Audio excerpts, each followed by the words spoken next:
Assalamualaikum warahmatullahi wabarakatuh. Innal hamdalillah nahmaduhu wa nasta'inuhu wa nastaghfiruh wa na'udzu billahi min shururi anfusina wa min sayyiati a'malina. May yahdihillahu fala mudilla lahu wa may yudlil fala hadiya lahu. Asyhadu an la ilaha illallah wahdahu la syarika lahu wa asyhadu anna Muhammadan abduhu wa rasuluhu wa ba'd. Terakhir kita bahas tentang kesalahan sebagian saudara-saudara kita menamakan dirinya dengan Ahlus Sunnah wal Jamaah, sementara dari sisi nama sudah salah. Ahlus Sunnah wal Jamaah, Ahlus Sunnah berarti dia harus mengikuti sunnah Rasul dan para sahabat. Pernahkah Rasul dan para sahabat mengatakan Allah ada di mana-mana? Pernahkah Rasul dan para sahabat merayakan maulid Nabi? Melakukan tahlilan 3 hari, 7 hari, 40 hari dan seterusnya? Ahlus Sunnah berarti mengikuti sunnah. Sunnah tidak ada yang lain, adalah sunnah Rasul dan para sahabat. Alaikum bisunnati wa sunnatil khulafa'ir rasyidin al-mahdiyyin. Ikutilah sunnah-sunnahku dan sunnah para sahabatku. Ada 2 di sini. Tidak 3, tidak 4, tidak 5. Maka tidak ada sunnahnya Imam Syafi'i, sunnahnya Imam Bukhari, sunnahnya Imam Fulan, tidak ada. Imam Syafi'i, Imam Bukhari, imam-imam kita semuanya mengikuti Rasul dan para sahabat. Tidak ada yang keluar dari apa yang dicontohkan oleh Rasul dan para sahabat. Nah, dalam hal ini beliau keliru dalam mereka keliru dalam nisbatkan dirinya. Pertama Ahlus Sunnah, yang kedua Al-Jamaah. Al-Jamaah, Al-Asru, Al-Ijtima'. Yang dimaksud jamaah adalah satu, sama, ya, berkumpul dalam satu wadah, satu kelompok. Kelompok siapa? Tentu kelompok para sahabat. Nabi seorang diri, yang banyak adalah para sahabat. Wahum ghairu mujtami'ina fi araihim, sementara mereka tidak berkumpul dalam satu ucapan, mereka tidak berkumpul dalam satu pendapat. Fa fi kutubihim at-tadakhul, di dalam kitab-kitab mereka terjadi banyak perselisihan. Ambil contoh satu, Ahlul Kalam, falasifah. Siapa tokoh besar Ahlul Kalam, falasifah? Al-Ghazali, tokoh besar Ahlul Kalam. Apakah beliau satu pendapat dengan yang lainnya? Ya, Ibn Rushd misalnya, tidak. Berbantah-bantahan dengan luar biasa. Ya,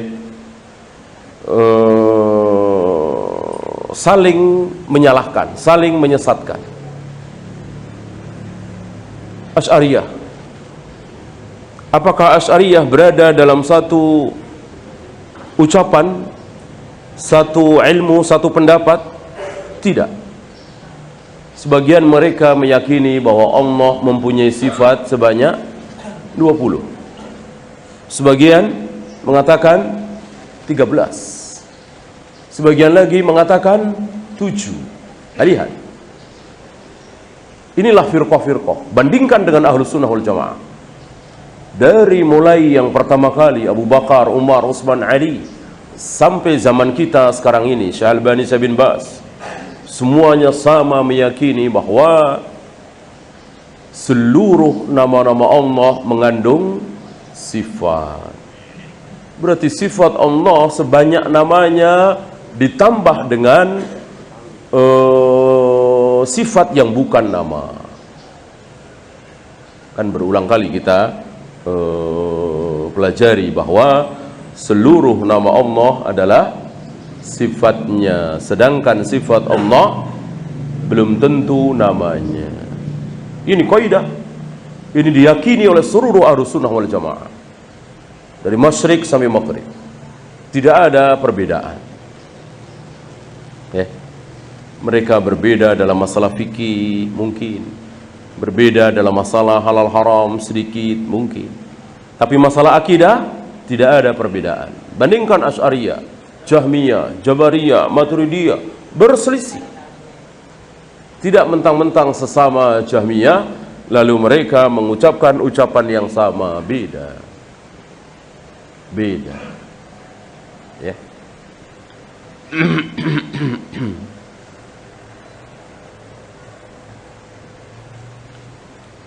Kadang zaman saja sudah membedakan.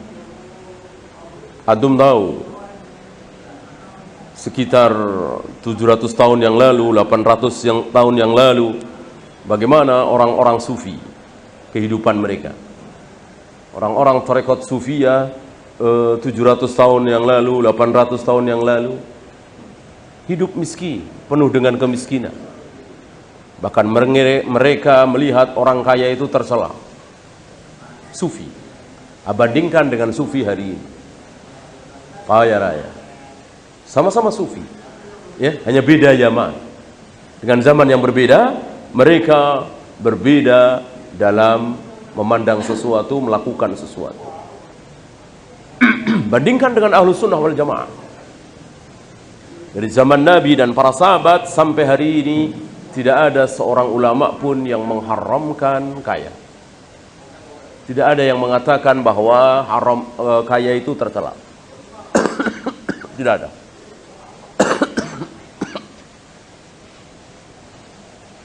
Miskin itu terpuji, tidak ada. Tergantung dalam keadaan miskin dia sabar apa tidak. Tergantung dalam keadaan kaya dia bersyukur apa tidak. Jadi bukan miskinnya yang menyebabkan mereka masuk surga, dan bukan karena kayanya yang menyebabkan mereka masuk neraka. Karena kaya tidak bersyukur, tidak bayar zakat, malah dengan kekayaannya dia berbuat maksiat, nah, itu yang menyebabkan mereka masuk neraka. Ya. Dengan miskin lalu dia bersabar, tetap menjalankan perintah Allah, maka itu yang menyebabkan dia masuk surga. Ya. Hatta inna ba'dahum yudallilu ba'dan. Satu sama lain saling menyesatkan, satu sama lain saling mengkafirkan. Inilah firqah-firqah. Ya. Wa yatanaqadu huwa bi nafsihi. Bagaimana dikatakan dengan jamaah sementara mereka berselisih. Ya. Tidak pas dari segi nama. Kemudian beliau membawakan pensyarah kitab Thahawiyah ketika mengucapkan ucapan Al-Ghazali. Antum tahu siapa Al-Ghazali? Di negeri kita ini disebut sebagai imam. Ya. Sementara Bukhari, Muslim, Abu Daud, Nasai kadang tidak disebut sebagai imam. Yang kedua ini lebih berhak daripada beliau. Ya. Bahwa beliau orang pintar, orang cerdas, ya. Muridnya Abu Bakar Ibnul Arabi mengatakan, seandainya Allah memberikan umur yang lebih panjang kepada guru kami Al-Ghazali, niscaya beliau akan memiliki ilmu yang banyak tentang hadis. Di akhir hayat Al-Ghazali, beliau mempelajari hadis. Beliau mulai baca Sahih Bukhari, Sahih Muslim. Tadinya tidak. Tadinya yang dibaca oleh beliau tulisan-tulisan ahli filsafat, falasifah. Karena memang hari itu ilmu filsafat dikibarkan di dunia Islam. Ya. Beliau salah satu yang sibuk mempelajarinya. Dan Abu Bakar Ibnul Arabi menyatakan bahwa guru kami telah mempelajari filsafat sampai sedalam-dalamnya. Dan kami tahu guru kami akhirnya tidak puas dengan ilmu filsafat, lalu ingin keluar, tapi tidak sanggup. Mana bukti bahwa beliau ingin keluar? Kitab yang ditulis oleh beliau, Tahafutul Falasifah, kesesatan orang-orang filsafat. Ini ditulis oleh beliau, Tahafutul Falasifah. Ini menunjukkan bahwa beliau tidak puas dengan ilmu filsafat yang sudah beliau geluti selama puluhan tahun. Ya. Nah, dalam keadaan seperti ini masih saja beliau berbicara berdasarkan filsafat. Itulah syubhat. Maka syubhat itu ketika sudah masuk dalam diri kita, sulit sekali keluarnya. Sangat sulit. Maka jaga diri kita. Jangan sampai ada syubhat masuk ke kepala kita. Bentengi. Ya. Syekhul Islam ketika ditanya oleh murid-muridnya bagaimana supaya tidak terkena syubhat, bagaimana agar kita tidak terkena syubhat, beliau membuat contoh permisalan, jangan kalian seperti cangkir, bejana, gelas, ya, diisi apapun masuk, gitu. Jadilah seperti cermin, ya, ketika disinari mantul. Nah, itu kalau pengen selamat dari syubhat. Maksudnya apa? Kalau syubhat datang, bentengi. Jangan malah ditangkap. Cangkir, gelas, kalau ada air mengucur ditangkap. Jangan seperti itu. Ya. Maka tutup telinga kita rapat-rapat. Jangan mendengar syubhat. Karena berbahaya. Ini salah satunya beliau. Tokoh besar. Sudah sadar bahwa filsafat itu sesat, tetapi banyak ucapan-ucapan beliau yang mendukung filsafat. Antum bisa cek di kitab beliau yang sangat terkenal, Ihya Ulumuddin. Ya, kitab kebanggaan sebagian saudara-saudara kita kaum muslimin. Padahal Al-Iraqi mengatakan 990 sekian, hampir 1000. Apa? Hadis yang la aslalahu, tidak ada asal usulnya. Antum tahu hadis la aslalahu itu?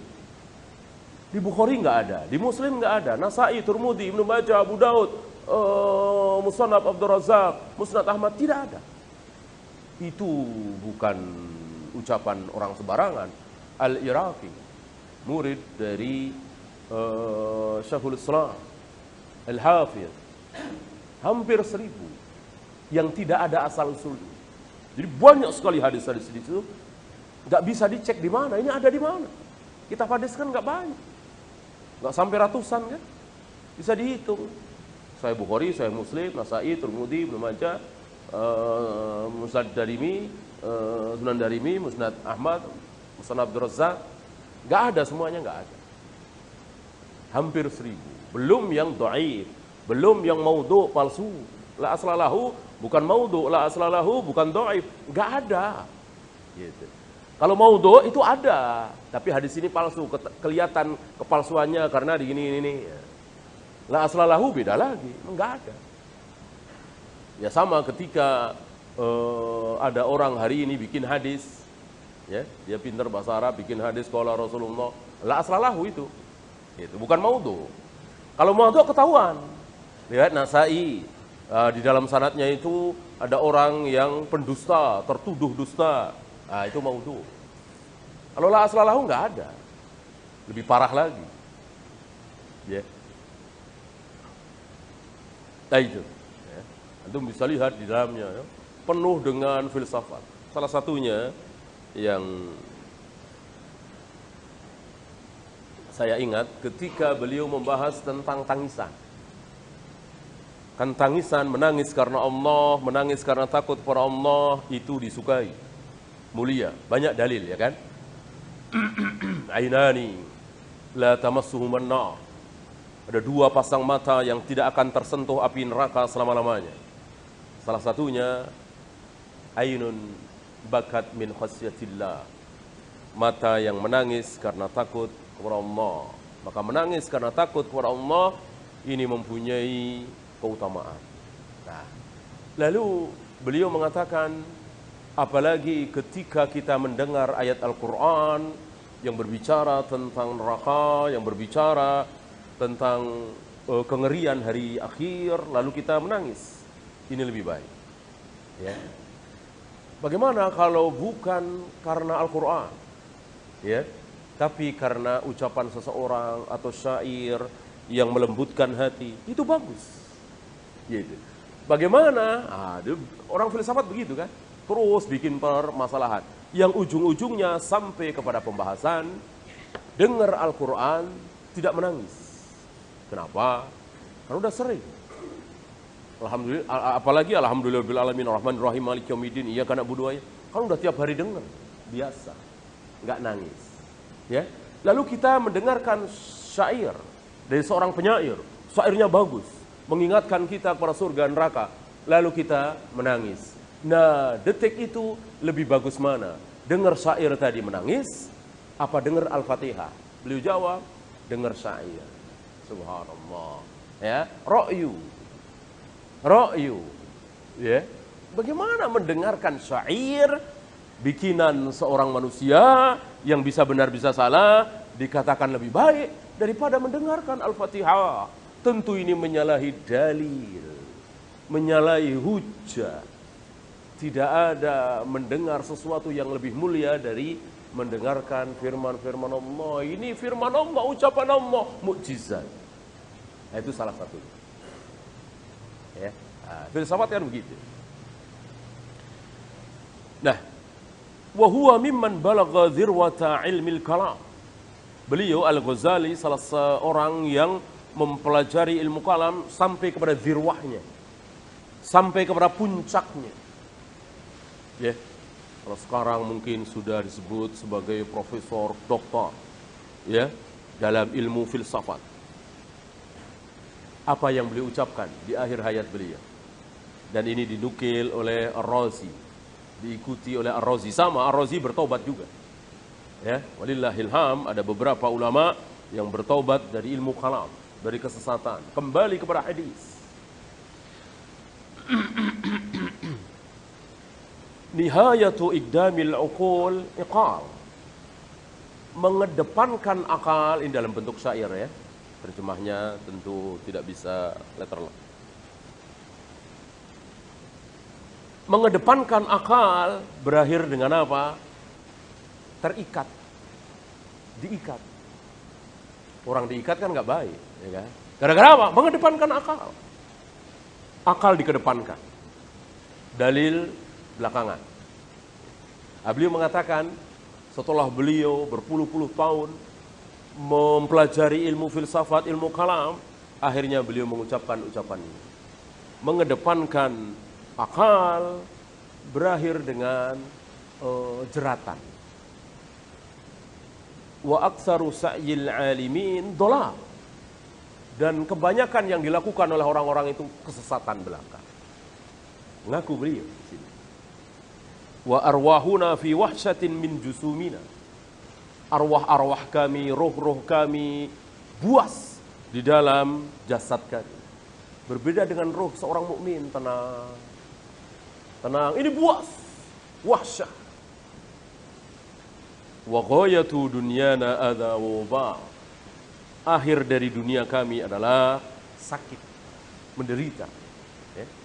Itu bisa lihat orang-orang filsafat itu pengaruh ke badannya. Badannya menjadi kurus, sakit-sakitan, menderita. Ya bukan karena ada penyakit yang dari luar, karena dia rusak fitrahnya.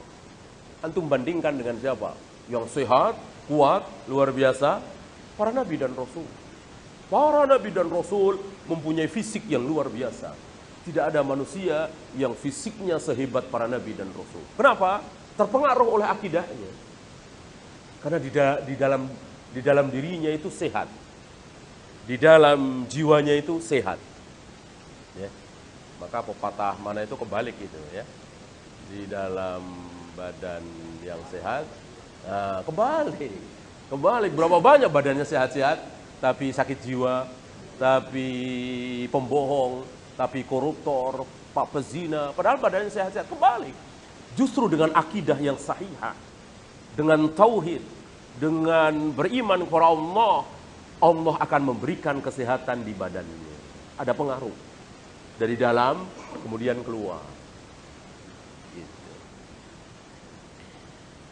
Lam nastafid min bahsina tula umrina.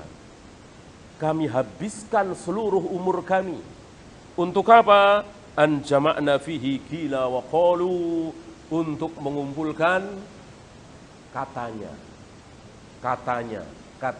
Jadi ilmu filsafat semuanya katanya. Ya, kata si A, kata si B, kata si C, kata si D. Kata saya termasuk. Ya, kata saya kan termasuk. Menurut kami, menurut hemat kami. Ah itu, ilmu filsafat begitu. Menurut saya enggak seperti itu. Ya. Beliau mengatakan begitu, tapi menurut saya enggak ada qala Allah, qala Rasul. Ini kata Allah, ini kata Rasulullah, ini wahyu dari langit, ini langsung penjelasan dari Allah. Enggak ada. Kalau toh ada sedikit sekali. Ya, karena ilmu filsafat memang ilmu dari memeras otak, berpikir, olah pikir. Kalau itu dipakai untuk dunia, bagus. Karena dunia itu didapat dari mikir. Dan yang masuk ke negeri Islam memang dua. Ilmu filsafat dalam masalah tabi'i dan ilmu filsafat dalam masalah ketuhanan. Dua-duanya masuk ke negeri Islam. Nah, yang masalah tabi'i ini justru kaum muslimin nggak semangat. Justru kaum muslimin tidak tertarik. Justru kaum muslimin tertarik dalam ilmu ketuhanan.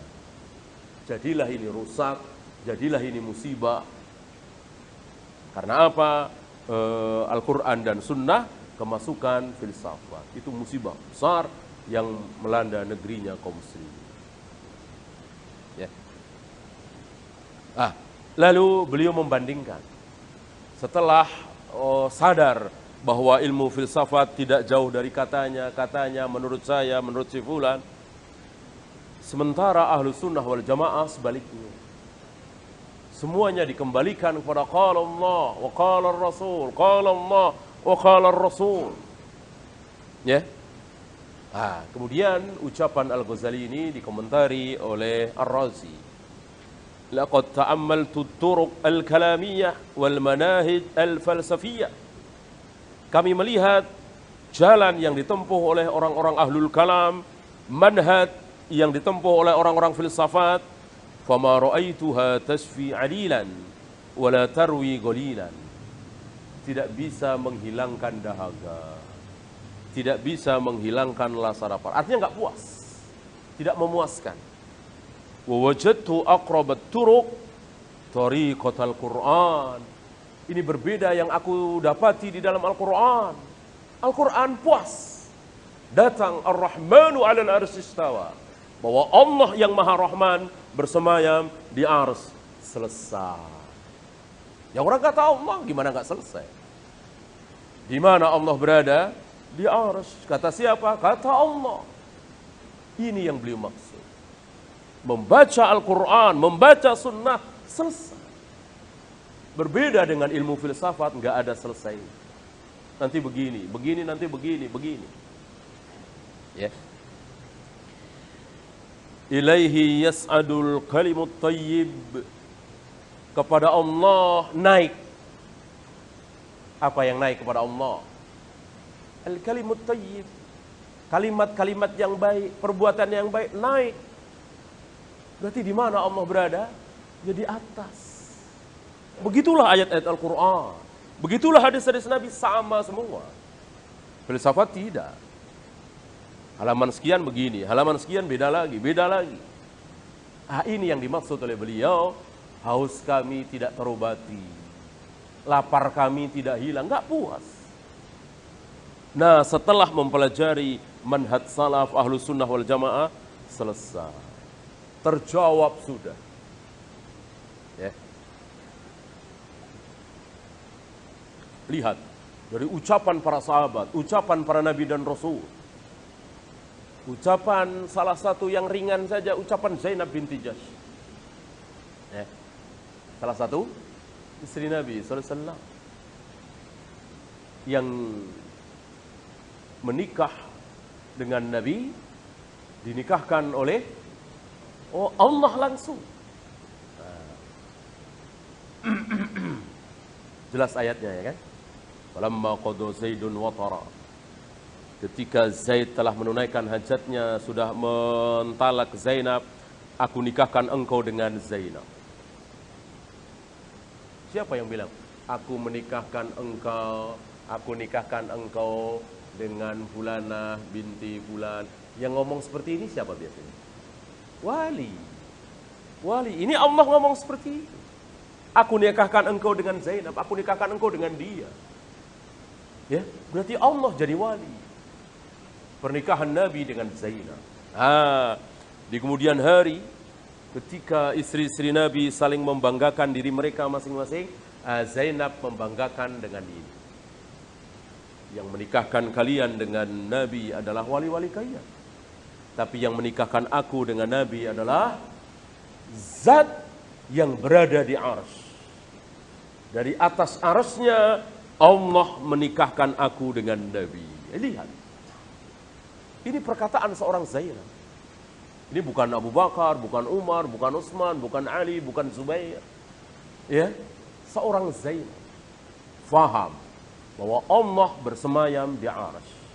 Manhaj seluruh sahabat sama. Akidah tauhid seluruh sahabat sama. Ya.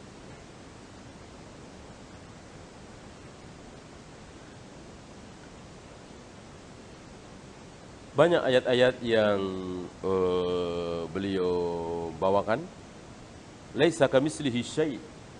Tidak ada satupun yang sama dengan dia. Memuaskan. Selesai kan? Wala yuhituna bihi ilma. Tidak ada yang mengetahui sampai di mana ilmu Allah. Tidak ada. Hatta Jibril, hatta Rasulullah SAW tidak tahu sampai di mana ilmu Allah, kekuasaan Allah. Mereka tidak tahu. Ya. Karena ilmu yang Allah berikan kepada para nabi dan rasul sedikit, sangat sedikit sekali. Apalagi yang diberikan kepada para ulama, para kiai, para ustadz, para kita lebih sedikit sekali. Ya.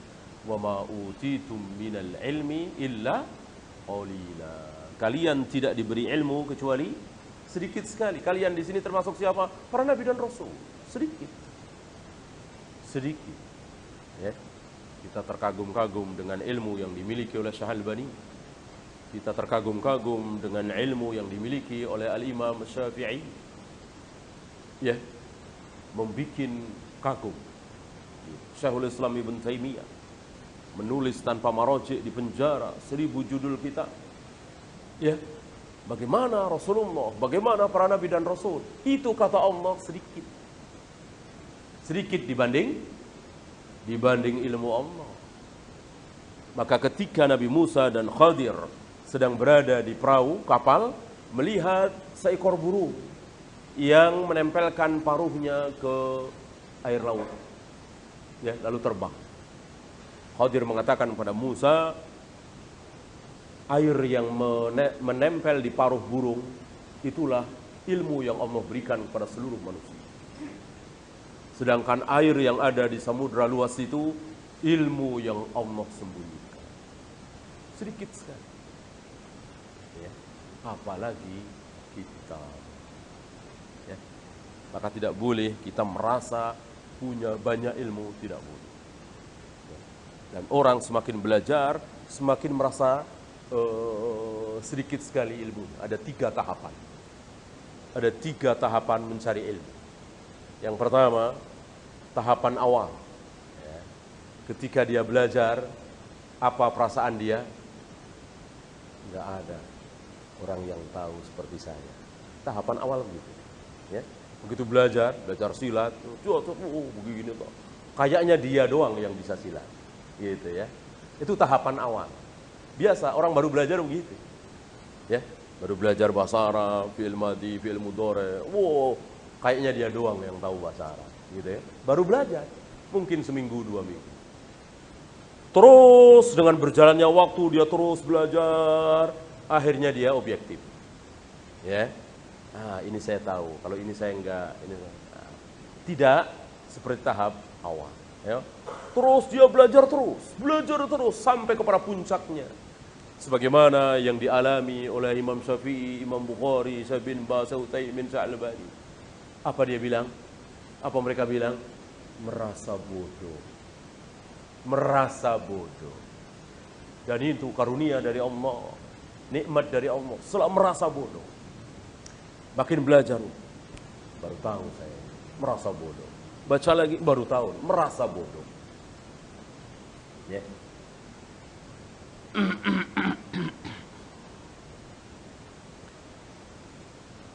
Ya, ada pertanyaan?